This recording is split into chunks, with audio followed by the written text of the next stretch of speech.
This tape is a white tape. It comes in a clear and black regular tape box, like you would expect. But the white tape is completely white on one side with nothing, no label. On the other side, we have a label that looks like it's been taped over. The label says produced by Convention Services. It looks like it's out of Louisiana. It has the number 12 on it, and then below that it says CRS asterisk 27 asterisk CRB. And then it says February 29th through March 1st, but that is scratched out, and the word May is written above it, and it says 1996. That's scratched out and says 1997. And then the actual meat of the tape here, the label says Amy Faulkenberry, but that has been taped on. I'm trying to see if I can tell what's underneath it, because I would love to know what they taped over. When we originally listened to this tape, we just heard the intro to Amy Faulkenberry, and we thought that maybe it was a, I don't know, like a beauty pageant or a intro or something. It just sounds like, oh, here's the next contestant, and it's Amy Faulkenberry. It's kind of what it sounds like. But then as I recorded this tape, I noticed that there's a lot more meat to this. There's a whole thing here. You'll just have to listen to it. I got it. Underneath it, it says Promotion Awards and Idea Jam. Cook, Duchesne, and Wellman. Wow. Okay. Well, there you go. Enjoy.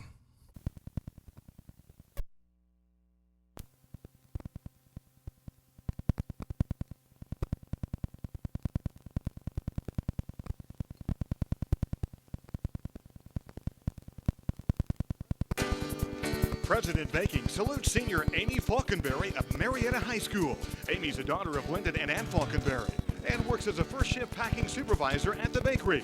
Amy's honors include a 3.8 grade point average that puts her in the top 10% of her class. She was also FFA Sweetheart, the April Student of the Month, and is active in high school rodeos, works at the Bank of Love County, and takes classes at the Higher Ed Center.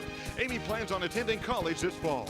President Baking salutes Amy Faulkenberry and all of the graduating seniors. President Baking, you know, the cookie people in Marietta.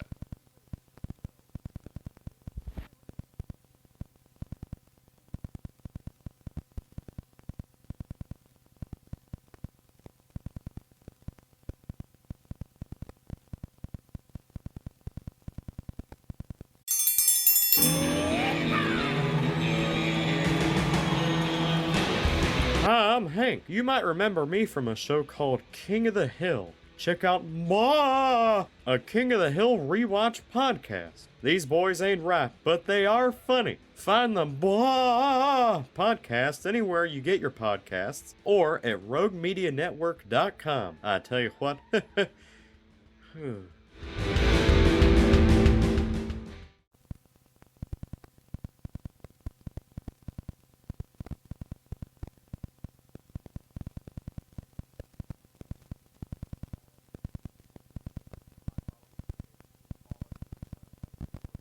Holiday Crusade for Kids. Call us if you want a specific location to drop off toys. And also through our calendar that we have when we're telling people where we're doing some of our remotes and things like that. In addition to that, with the promotion, we also did a movie premiere, the movie Toy Story, that was out here recently with the Tim Allen voices and all that kind of thing. Anyway, we did a premiere of that where we asked people just to bring us a toy. And they could get in and see our special showing of Toy Story. And we had some little items to give them as they came in as well. And that was pretty successful to generate some toy response and to get those things. And then as we continued on through the month, we had different locations where we'd always have the barrels, and we'd add them to some of the remotes that we were already doing. But after that, we wanted to do something really big at the end that would get some attention. And what we did was we called all of the record companies and tried to get the artists to call us and encourage us, local celebrities, and those folks. And we, of course, had the mayor of Raleigh on with us when we kicked it off this one morning. Morgan and Mad Dog did a marathon on the last day, and our goal was to fill the control room up to the ceiling with toys.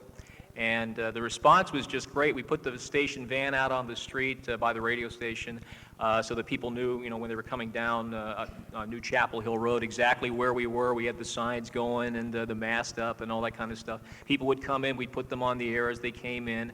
And of course, if they had children with them as well, and they were bringing toys, the moms were bringing the little kids, and it was really kind of a sight to see. And as we went through the morning show, and we started going into the midday and into the afternoon as the toys kept growing and all that kind of thing, it was actually kind of hard to get Morgan and Mad Dog, my morning show, into the studio to continue doing breaks because it was really piling up, and we started to have to move things out into the hallway. But it really worked out very, very well, and throughout the day, the artists from the record companies and the record companies really worked very well to help us get artists on the air, encouraging our listeners to donate toys. Some of those people that called in that day were Randy Owen from Alabama, and David Lee Murphy called in, Neil McCoy called in, we just had a bunch of people. Clint Black recorded something with me a few days before that, and we were actually able to can a few things as well. And his request for donating toys was very, very well put together too. And all in all, just a real good promotion for us. And when it was over, the control room was pretty full. The Marines had their trucks, but they had to make a lot of trips. And we actually had the jocks in a line as we were handing the toys out so I could get my 7 o'clock jock on the air. She had to jump over all the toys to get in there. But anyway, we collected in the Kix 96.1 Toys for Tots Holiday Crusade for Kids with the U.S. Marines about 30,000 toys by the time we were done. So it was a good promotion. It was only a couple of weeks long, but I think in that time period we were able to give it a lot of sizzle. And again, I want to thank everybody for helping us with that. That was great. All right, great job.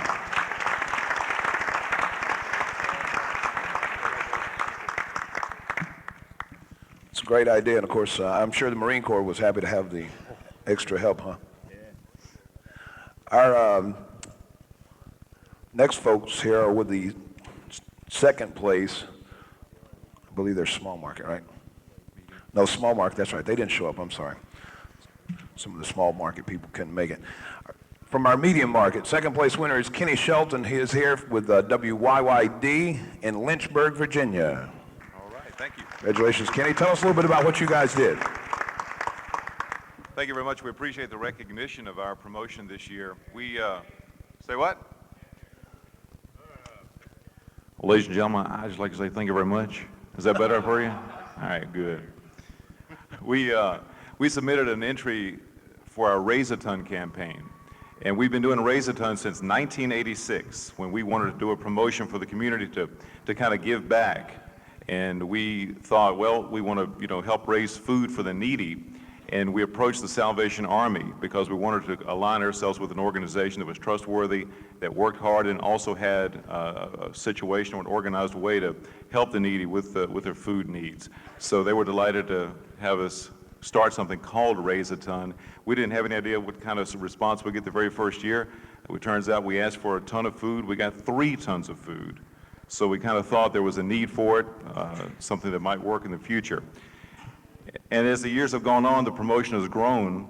We started, back in 1986, and in the beginning we thought it'd be great to align ourselves with a grocery store, a food chain, someone else that could help us get the word out and give us more locations to let people know that we could have a drop-off point for the non-perishable food. So in 1993, we aligned ourselves with the Food Line grocery chain, and they gave us more locations for our food drive, which realized as the years go on from 1986 to the present, we're not just raising 3 tons a year, we're on the average of about 30 tons of food every year that we're raising. It also helps us as a radio station to help us with our marketing, because in my market, Roanoke, Lynchburg, we're dealing with 2 cities that are about 60 miles apart, and we try to look for ways to make the communities grow together. So in one market, like for instance in Roanoke, we aligned ourselves with a Christmas show, which was like a holiday gift show, and folks would come there and the Salvation Army in Roanoke would collect food, and we raised an average of 15 tons just in one weekend there. And then the ongoing food that was coming to the various grocery stores. This year, we worked for the first time with Kroger, and again, they gave us some more markets to work with, some different cities and different locations. And we still wanted to add one more little touch to our promotion, because as many years as we've been doing it, we wanted to just kind of, I guess, test the bounds a little bit and see just how successful we could be if we tried to just set up in one neutral location, which turned out to be Bedford, which is a community in between Lynchburg and Roanoke. So we took our morning show there, and we broadcast live from 6 in the morning till 7 at night. And when the day was done, in Bedford alone, in just a 13-hour period, we'd raised 3.7 tons of food. So it's a promotion that has continued to grow for us. We have businesses that help us with it, schools that help with us, and it's a comfort and also a challenge. It's a comfort to have a promotion that the community is very aware of and that they know that your radio station is going to do every year, and it's also a challenge to keep it exciting and let it grow more every year, and that's what we plan to do with this one. One of the comforts of knowing you have a successful promotion, though, is we run this promotion between like Thanksgiving and Christmas. You know it's working when in April or May you talk to some listeners and they already tell you that they're starting to save food for the coming year's food drive. So it's something that stays top of mind for the listeners all throughout the year, and that's our Raise a Ton. Thank you. All right, great job. Thanks, Kenny. Thanks for sharing that with us. One thing I think you'll notice is so far the promotions that we've heard about have been very cost effective because there hasn't been a whole lot of money spent. I know that's a problem with almost every small and medium station, anyhow, market stations, is the money for the promotional budget. These guys have used a little bit of money to make great promotions to really see, to get involved with the community. So congratulations to all of you. Kenny.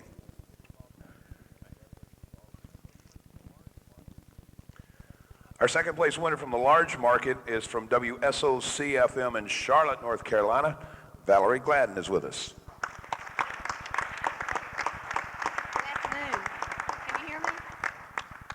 Our promotion was called the WSOC FM 103 Pepsi Prize Patrol.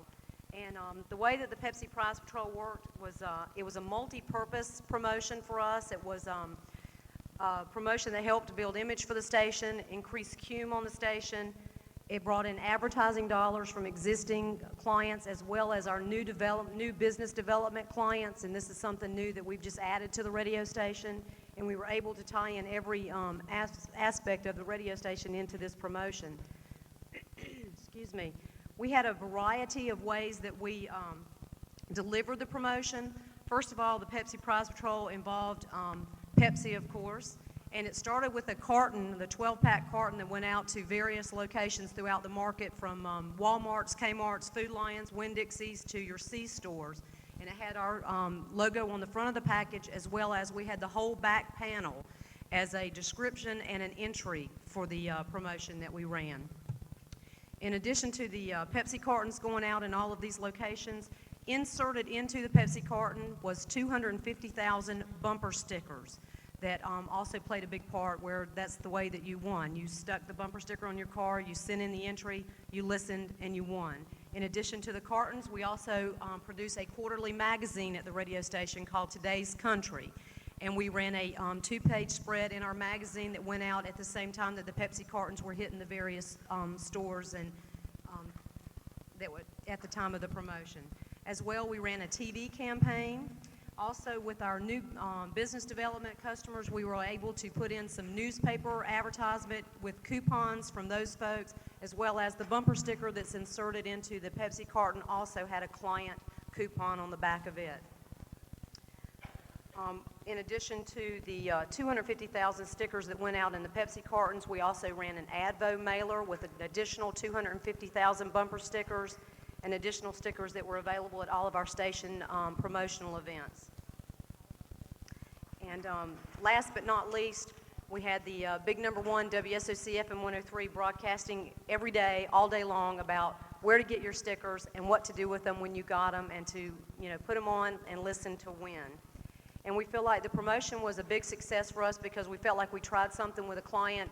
To our knowledge, no one had gotten their call letters all over the side of a 12-pack Pepsi carton and had it in all the different stores, and it actually helped them with our call letters and the advertisement we were getting. We got a lot of end-cap displays and that sort of thing that just really, made it look wonderful when you walked in the stores and you saw these huge displays with WSOC all over them. But we felt like it was fun for the listeners.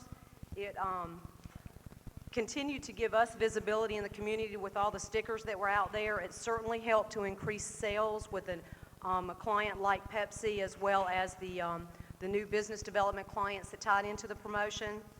And it helped to increase sales for Pepsi. Excuse me. And it also helped to increase cumin ratings on the radio station. So we feel like it was a win-win for everybody that was involved. Thank you. All right.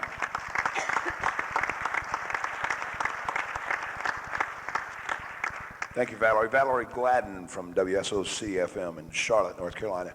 Another thing I think that maybe I can just ask you real fast, any of you can comment on this. When you're doing a fun promotion, a promotion that's getting a lot of street talk, you feel like the promotion's really being successful, seems like the whole station is uplifted by it. You find that everybody's in a better mood. They don't mind coming to work. They don't mind putting the extra hours in. And it tends to make your station a lot happier place sometimes. So, great job. WSOC FM in Charlotte. Congratulations.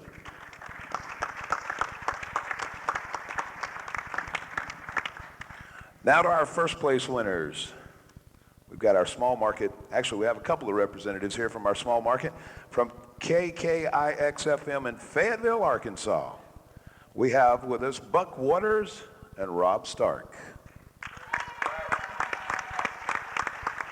Well, thank you very much. The award means a lot to all of us at Kicks 104 and the listeners in Northwest Arkansas. Our promotion was called the Labor of Love, a promotion times two. Had a dual purpose.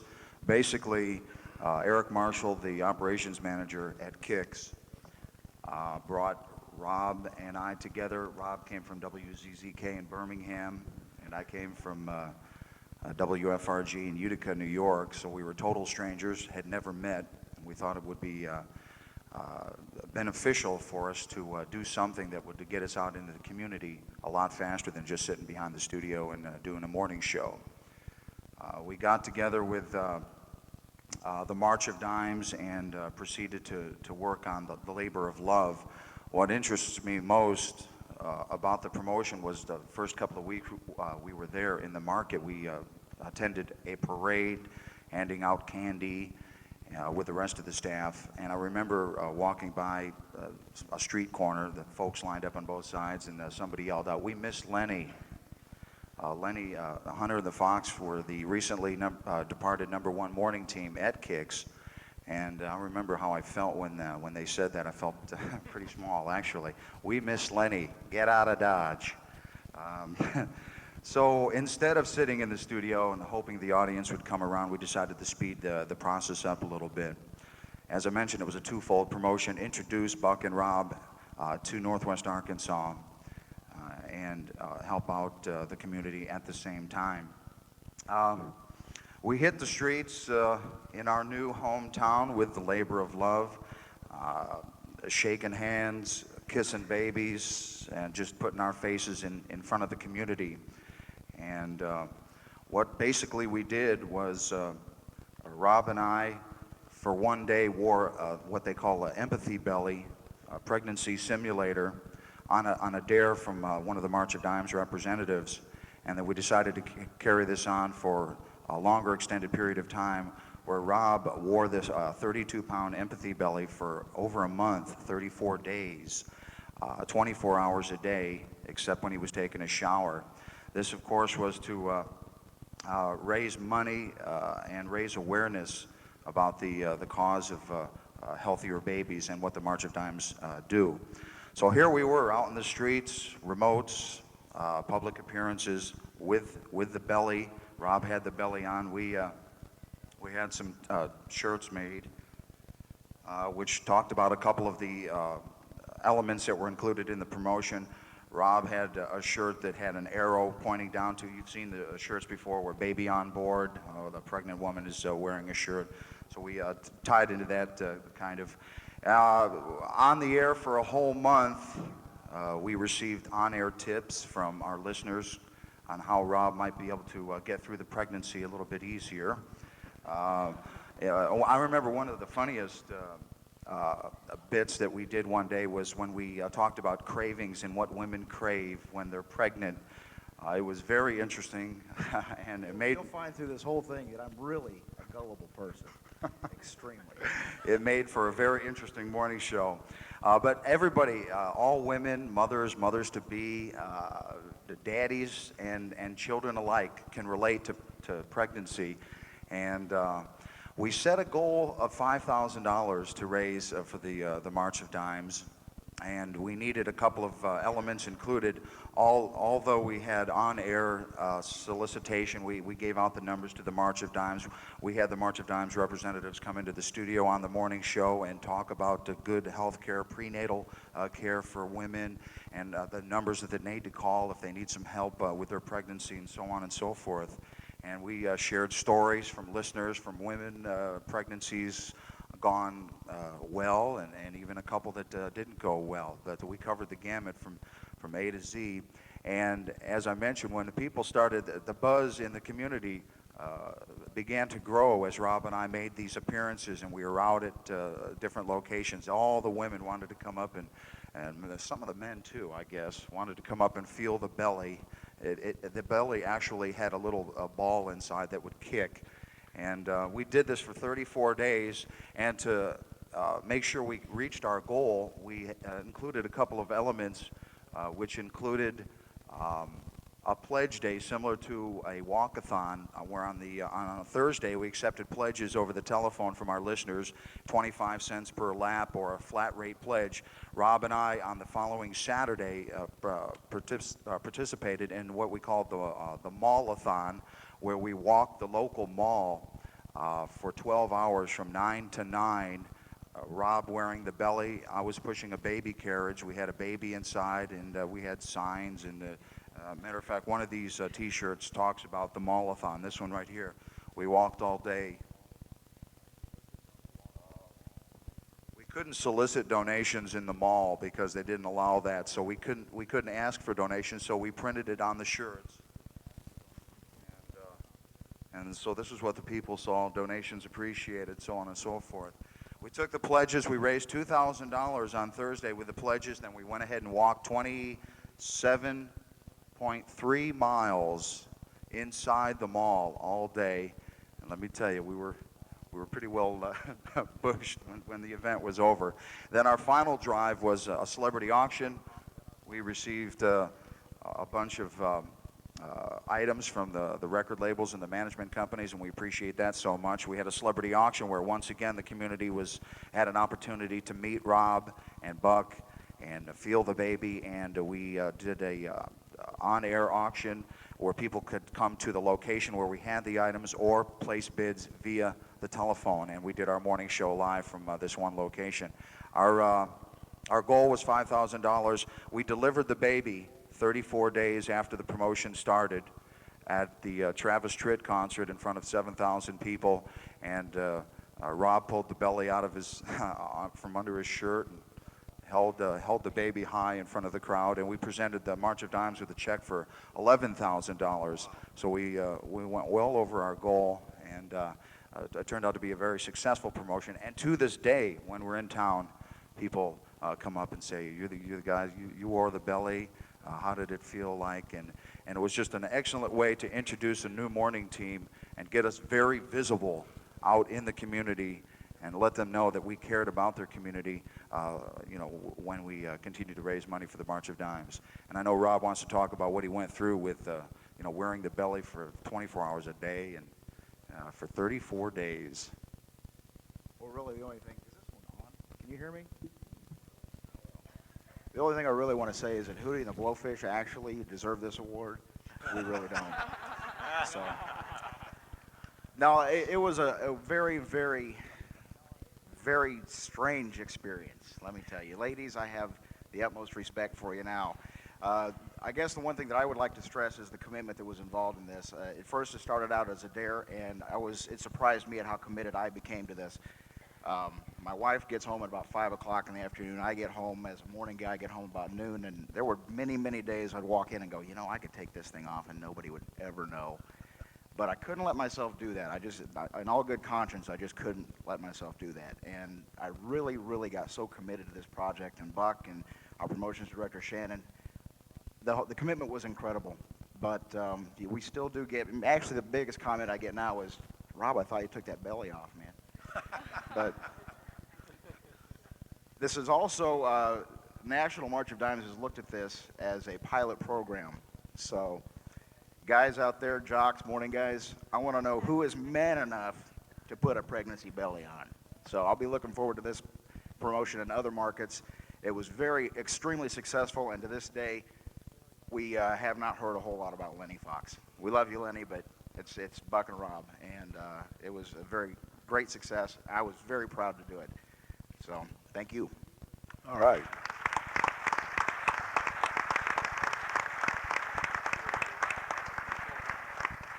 I do have one question, and Buck or Rob, either one can answer this. Who decided who's going to wear the belly?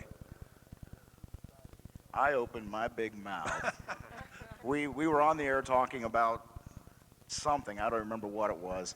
Oh, we had Clay Walker coming to concert. We were going to give away tickets, and the idea was, what would you do crazy for Clay? You know, come out and do something nuts. And I said, you know, I'm feeling saucy. If you want to dare Buck and me to do something, we'll consider it. And some lady called and said, I dare you to dress up as women. And I have some very scary pictures here. And then that's when the March of Dimes representative called up and said, let's take that one better. Dress up as women and then put on a pregnancy simulator and raise money for the March of Dimes, bring awareness to raising money for the fight against birth defects. Great idea. And then I said, okay, well, why don't we do it one step further? So it was my own fault. What was funny was during one of our promotion meetings, I forget exactly what month the promotion ended, but I thought it would be a really cool angle for us to carry this pregnancy to Christmas Day, the birth of Jesus Christ, and deliver the baby on Christmas Day. But that would have been like 2.5 months long. And Rob put the kibosh on that, but it was a lot of fun. Congratulations. KKIX out of Fayetteville, Arkansas, first place winners.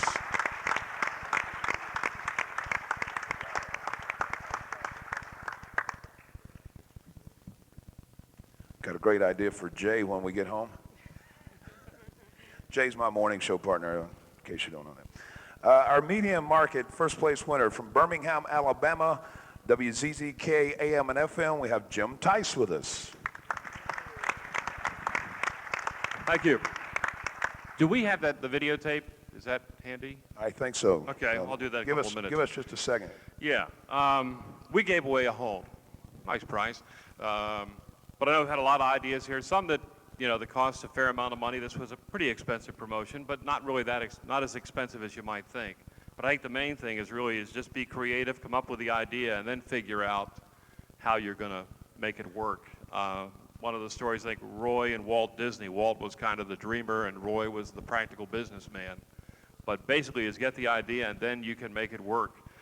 We have given away a total of 3 homes over the past 10 years, 11 years since I've been at ZZK. And I guess the big thing we're looking for, because everybody's after us, country is hot, and ZZK has been a perennial giant in the Southeast. Everybody's looking to knock you off. So number one, you look for a promotion that's going to be exciting. And then you look for, there's a lot of what we call cume float in the Birmingham area. We have a lot of people, maybe not country music fans, but we have a lot more than country music. I guess we're running it. Okay.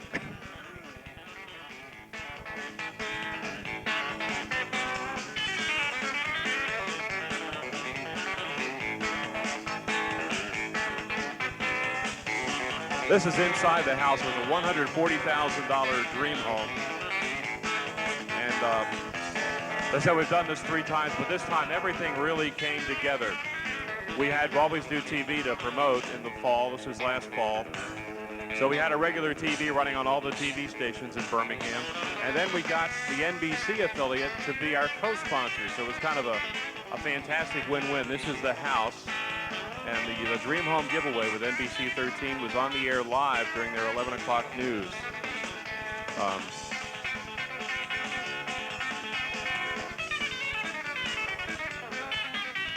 First time I've seen the video, so.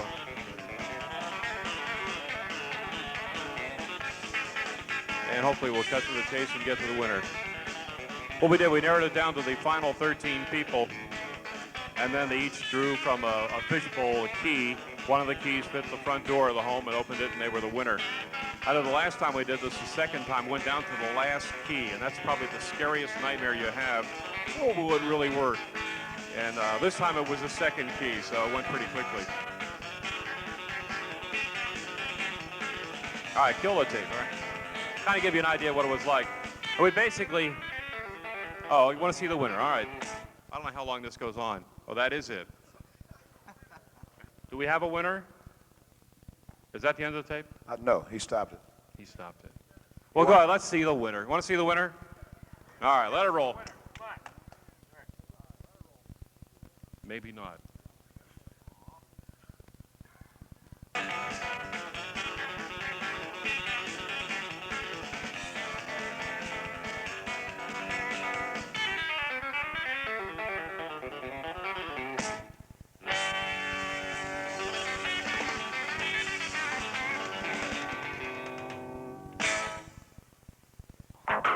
WCZK and NBC 13 with Birmingham's biggest prize, the $140,000 Regency Dream Home.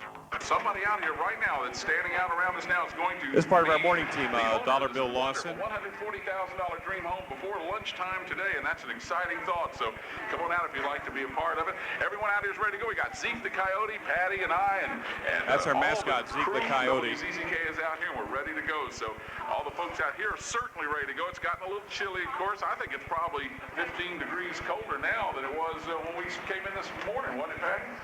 I know, and I didn't wear a coat. I don't want to make goose pimple over here. Well, I'm looking at what everybody's coveting right now. We have T-shirts that say, I made the Dream Home Final 13. Wow.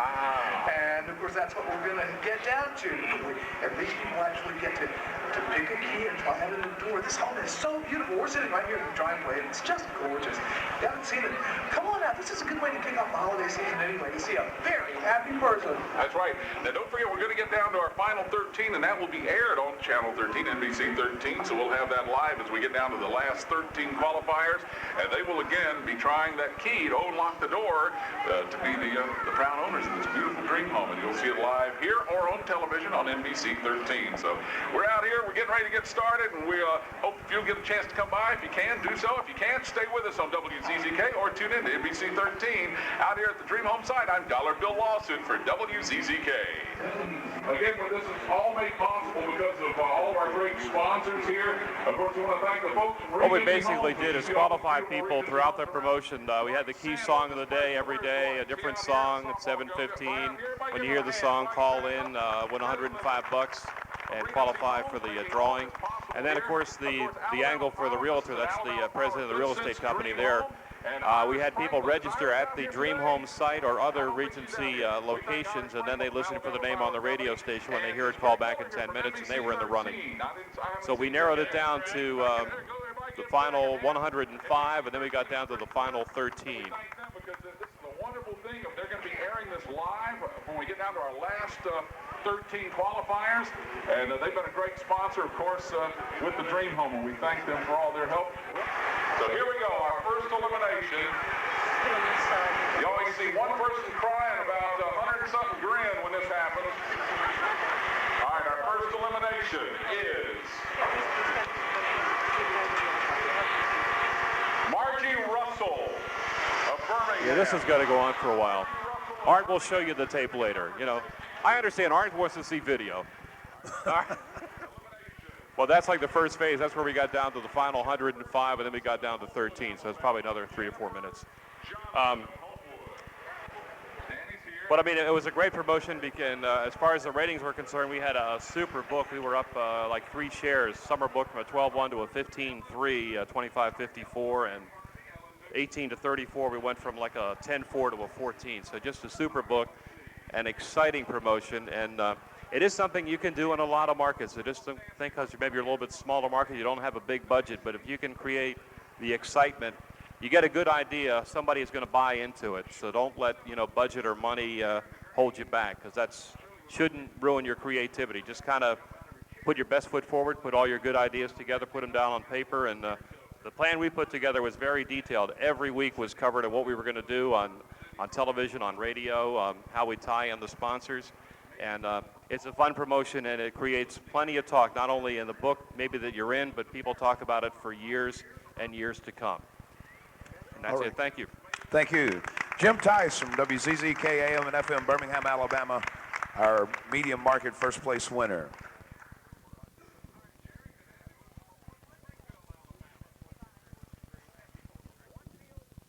And last but certainly not least,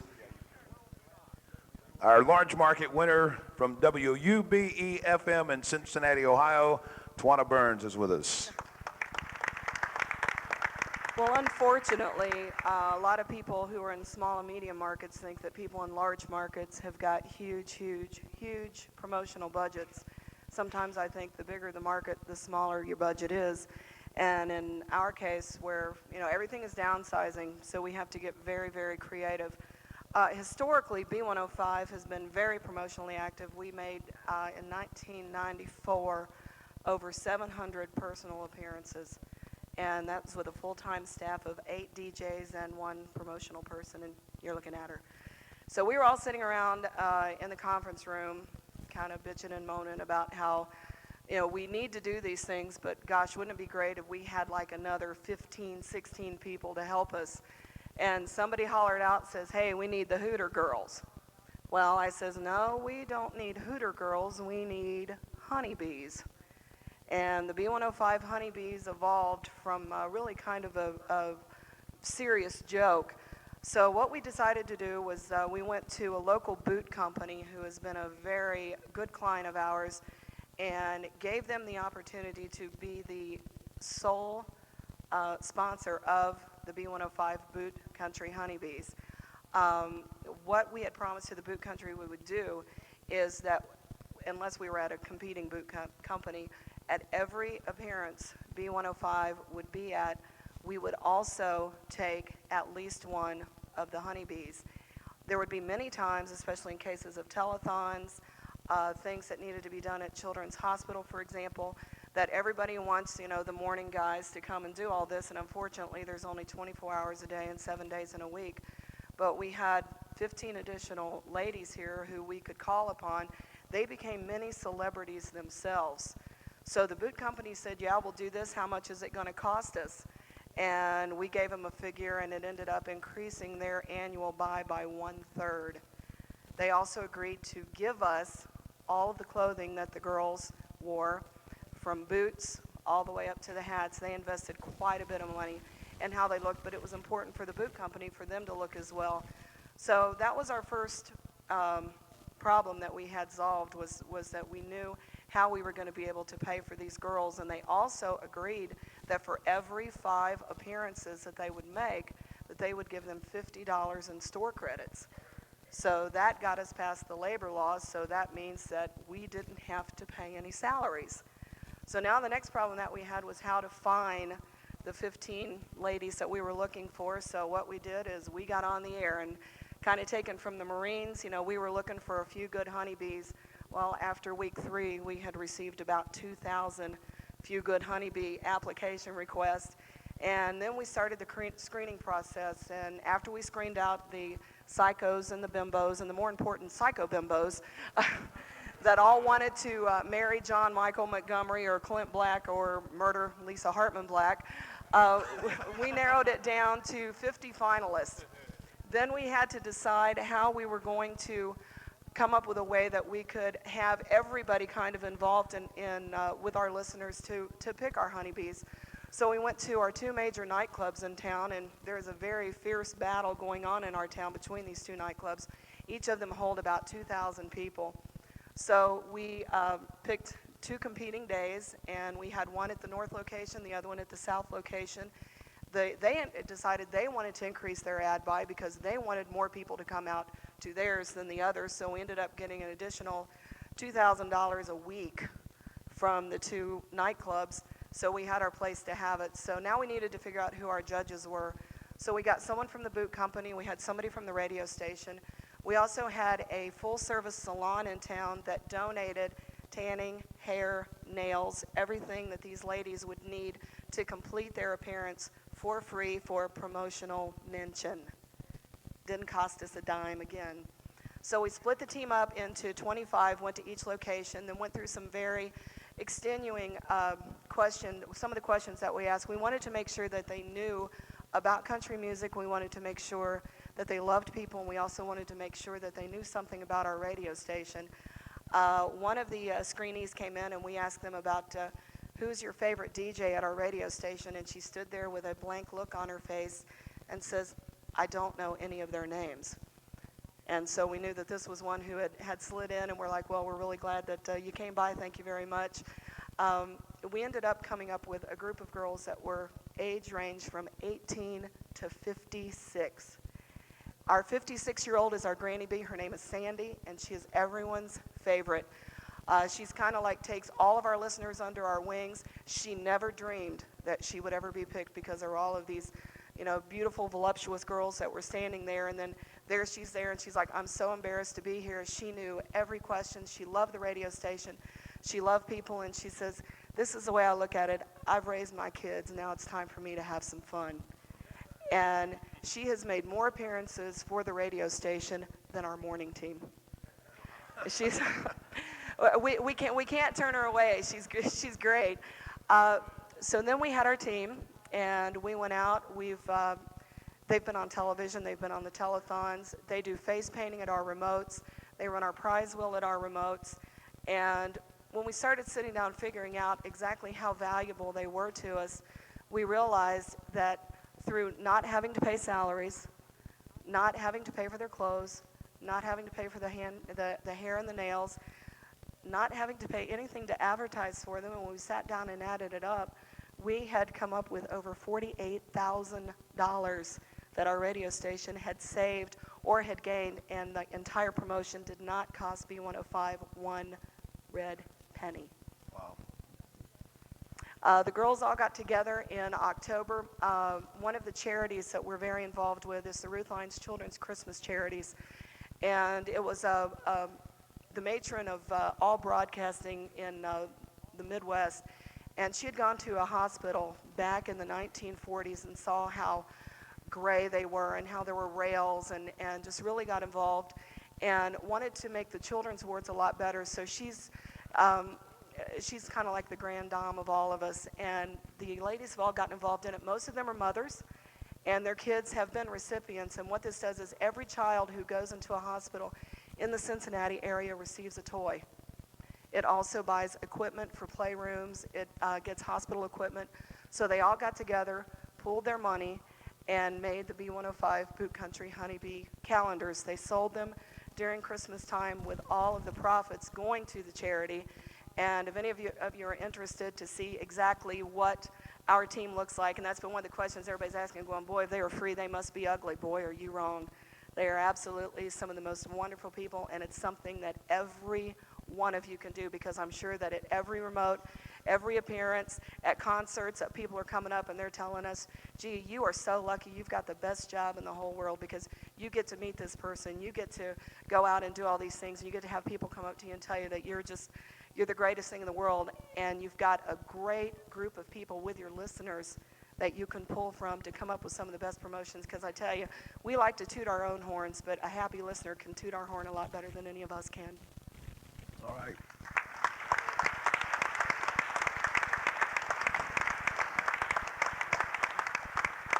So our first place large market station, WBE, out of Cincinnati, Ohio. Thanks, Tawana, great promotion.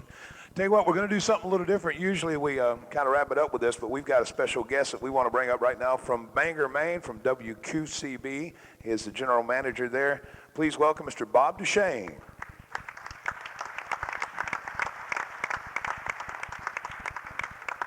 I'm sorry, I came in late. How did you get pregnant?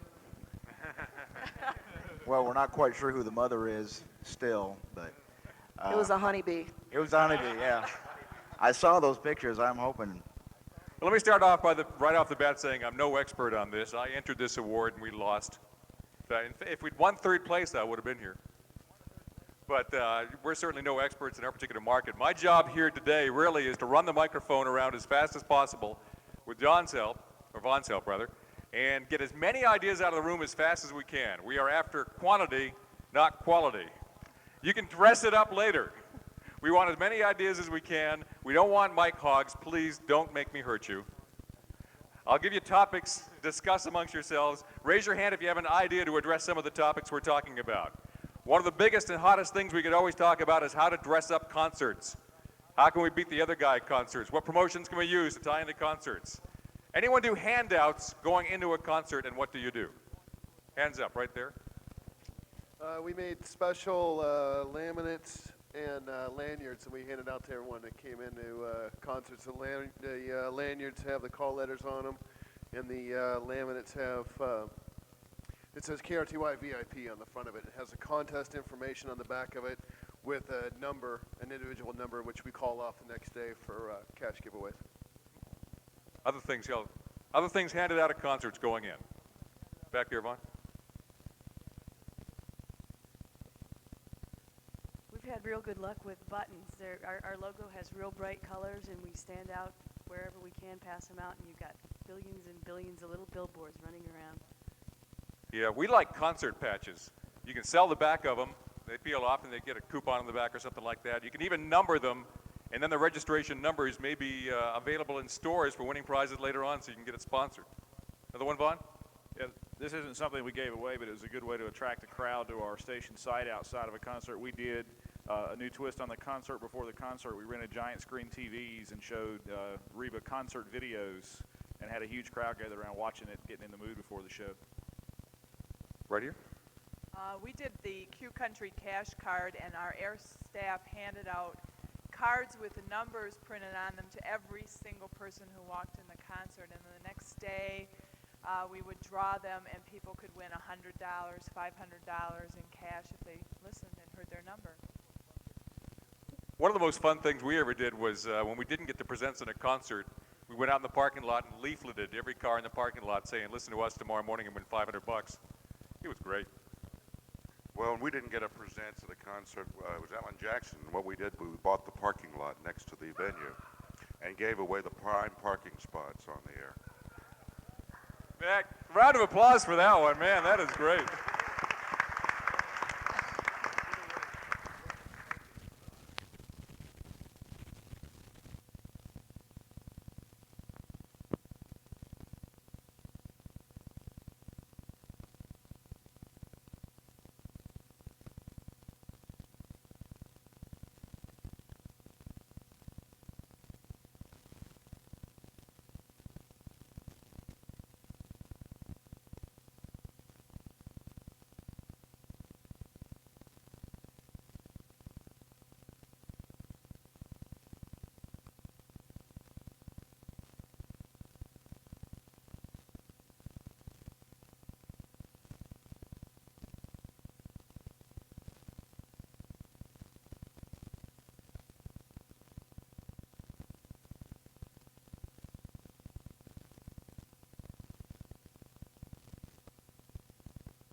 How deep my valley, how high the hill, and each step nearer to eternity.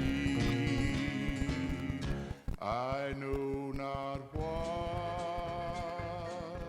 my future holds. This has been a Rogue Media podcast.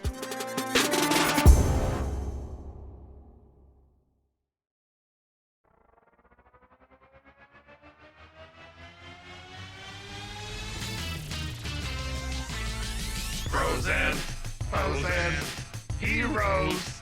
Gonna tell you about bros and foes and heroes. Gonna tell you about. Hey, I'm Zach. And I'm Mike. And we have a fantastic new podcast to tell you about. Bros, Foes, and Heroes. It's the two of us looking into the world of comics, breaking down some characters that you may have never heard of, and some that are just absolutely ridiculous. Yeah, so Zach comes up with a character each time, and I go into it just completely blind.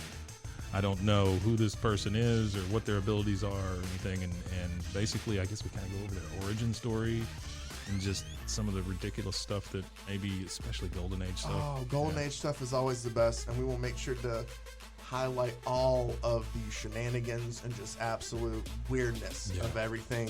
Yeah, that's right. So subscribe today and follow us on Instagram at Bros, Foes, Heroes. And if you don't, I know where you live. Not really, but please subscribe. Bros and foes and heroes. Gonna tell you about bros and foes and heroes. Gonna tell you about.